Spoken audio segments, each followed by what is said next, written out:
Google Sheets or Excel spreadsheets are good tools for calculating confidence intervals.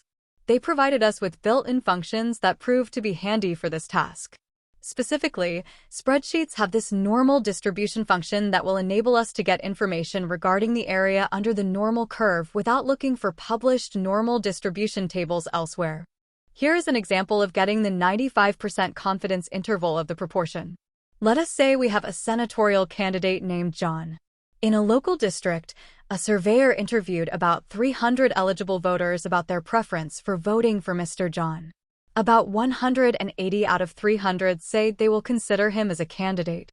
180 out of 300 will give us a proportion of 0.6. This is the sample proportion. We call this P_hat. Subtracting this value from 1 will give us Q_hat. In developing the 95% confidence interval, the confidence level is 0.95. Subtracting this amount from 1 will give us the alpha value. The alpha is 0.05. The alpha is then divided into 2 since a confidence interval contains both the lower tail and the upper tail.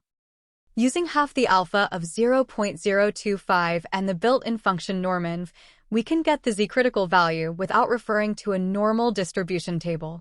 In this case, the z-critical value is 1.959923986. The z-critical value multiplied by the square root of the product of P_hat and Q_hat over the sample size will give us the margin of error. Adding and subtracting the margin of error from the sample proportion will give us the lower and upper cutoff of the confidence interval. In this case, the lower limit or cutoff is 0.544563847, and the upper limit or cutoff is 0.655436153. It can now be said that we are 95% confident that the population proportion who will vote for senatorial candidate Mr. John is from 0.544563847 to 0.655436153. Please don't forget to subscribe to my channel to see more videos showing the practical application of statistics.